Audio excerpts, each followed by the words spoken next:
Hello guys, and welcome to this volkswizard video. Now, regular viewers to my channel will know that in December 2016 I was lucky enough to buy brand new a Golf GTI Clubsport S, the car you see here behind me.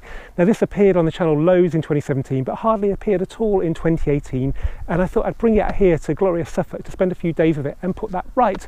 Now, you may remember Suffolk was where I brought the Porsche Cayman back in April, and I loved that car so much I nearly wanted to sell my Golf GTI Clubsport S and keep the Cayman, but as you can see that didn't happen, and I thought it was only fair to bring the Clubsport S back to these fantastic roads here and try and fall in love with it all over again, because I didn't really use it much during the summer, and when you stop using the car you forget how much you love it. Well, as you can tell probably by the bugs all over it, I've already spent 5 days here. I've done the longest drive I've ever done in the car, and I've absolutely fallen in love with it all over again. So I thought I'd make a video to explain to you why I love my Golf GTI Clubsport S. Okay guys, let's start off with one of the main reasons I love my Golf GTI Clubsport S, and that's that it's bloody fast.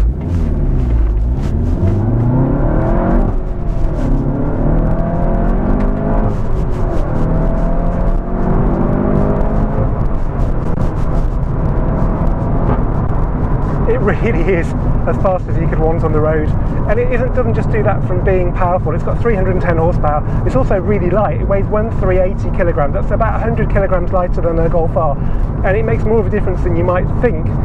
It's like an RS4 that was 380 horsepower back with the B5 model, and that was a fast car. You know, even in the standard form that gave you a real head spin.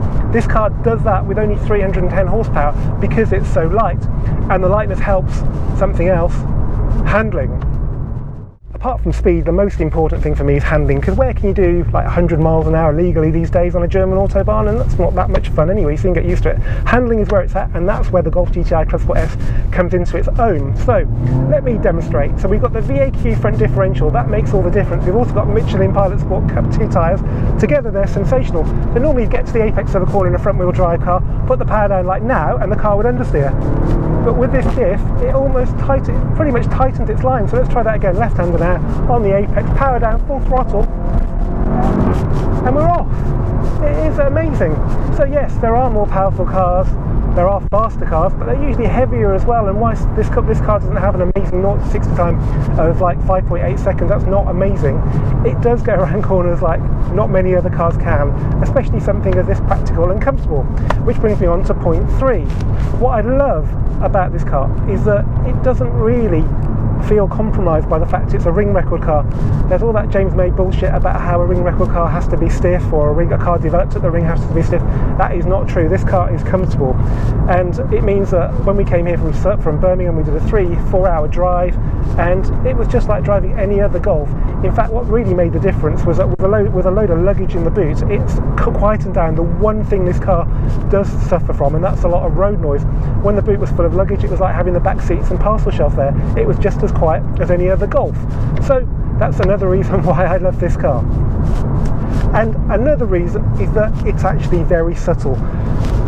I really dislike the Civic Type R. I admire its technical excellence, but I couldn't be seen dead in it. I'm a man of a certain age, which means that when you drive a car with boy racer attributes to it, you do look a bit of a cock, and I don't want to look any more of a cock than I do without being by a Honda Civic Type R.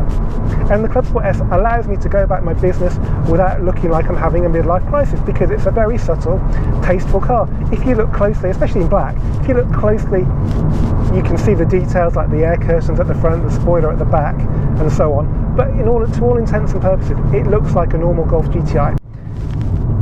The other thing I love about the Golf GTI Clubsport S is that it holds its value really well. Now, ironically, a car like this that does so much for me, that gives me such a buzz, I wouldn't actually mind if it lost a bit of value, because I think it gives it back in exhilaration, and that's a rare commodity in the world of modern cars. But ironically, this car has held its value really well. If you had a 0 mileage car that you'd put in storage for 2 years, it would be worth a lot more now than it was new. 33,995 was the retail price. This car that's done 4,000 miles is still worth probably about what I paid for it, 33,995. Now, if you put that in contrast with, say, a Golf GTI Performance, I've just sold a 67 plate with 5,000 miles, and that car with the options was about 30 grand, and I only got 24 grand for that. So in just under a year, that car has lost at least £6,000, possibly more. So, you know, for a Golf to hold its value at all like this is remarkable, and it just shows you what a special car the Golf GTI Clubsport S is. Okay, so a big part of driver enjoyment for me is the noise a car makes, and with a 4-cylinder car like this, they can only do so much. The 5-cylinder in the RS3 is great, but it kind of ruins the handling a bit, so I think I'd rather have the 4-cylinder in this car, but just as long as the engineers have made as much effort as they can do to make it sound good. And believe it or not, they have. There's no other Golf GTI that pops and crackles like this car. So that's second gear into third. Now full throttle, change into fourth, you'll get a DSG fart like that, which is fun. But it's not new, what is amazing are the pops and crackles. So I just lift off, and then if I just dab the throttle, it's not consistent, which kind of gives it a bit more authenticity, like an R8 will always do it. You can almost count the pops, but this, that's it, popping away. It's hilarious.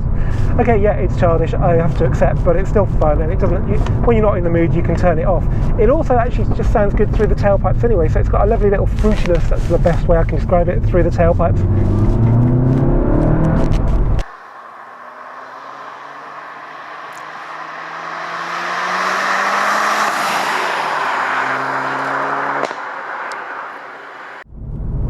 Okay guys, I hope you've enjoyed this VolksWizard video. If you have, please give it a thumbs up, share it amongst all your friends, and please subscribe, and I'll see you for the next video soon.